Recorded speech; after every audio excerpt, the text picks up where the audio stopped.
What's going on, guys? I just figured I'd make a quick video about what I'm doing in the shop today. So we have our blower here. It's got a little heating element in it. I think it's like a 5 kW or something around there.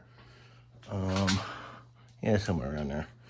But my main reason I want to do it is I'm going to make it as a filter. So I got this big filter here that I'm going to build a housing for on the back side of it, because I have the lathe and the saws and it gets dusty down here. Shop's a mess right now, stuff all over the place, but that's another story. But yeah, we're just getting the sheet metal cut now. So what I propose to do is I have this long sheet here that I'm going to cut into, I'm going to cut notches in it and bend it, so it's going to go 1, 2, and 3, and then create like a little housing on either side for the filter to slide into. And then I'm going to pan this whole front off with a piece of sheet metal, and then because this sticks out a little further than the unit, and I'll just bump it out here so we can get the full filter, the full size of the filter. We'll be pulling air through, even though it'll just go like this, but it'll go in and it will pull all the air in and blow it out filtered. So yeah, we're just cutting some sheet metal today and having a little fun with that. We'll keep you updated as we go along. All right, so now we got a couple bends. We'll just put a little S bend on there. So now we'll take this piece and we'll cut some notches in it. And then once the notches are cut out, we'll bend it and then screw it up and then go to phase 2. Got the work boots on.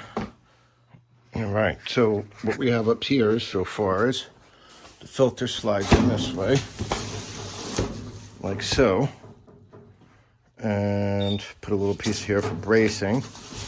Now what I'm pan this off with a piece, put a piece of S-cleat here, and now I'm gonna have a piece that's gonna come from here to here, and then the side pieces will cover. I'm doing it all on one piece. I'm gonna show you how I did that. So I cut one side, but I just basically, so what you do is you measure what have an inch here, and then you have from here to here on both sides. So that's your length. And then you want to figure out how long it needs to be width. So this is 17. So I measure from here to here to get my base width. And then I measure from here to here, and from here to here, and I add that to my measurement. So you have 17, and I did 6.5, and 6.5 is 13. Total is 30. So that gave me 30 inches wide here. And then basically I went from my 0 point at 17 to my 0 point here and just made a mark, and then cut this excess off and cut that excess off. And then this is going to get a bend on both sides, and that'll give me my tapered edge, hopefully, to fill in that gap.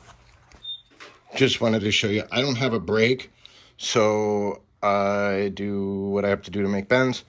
So this time I just clamped this to here and kind of used a piece of wood, held here and bent it and banged it, and we'll see. I may actually put a 1/4 inch lip. I think I'm going to do a 1/4 inch lip on this to help it sit, but let's see how this came out.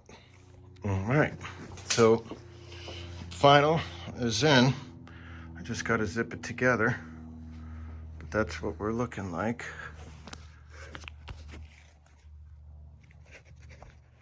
All right, the final piece is in, and that's what it looks like. I'll give you a little view there.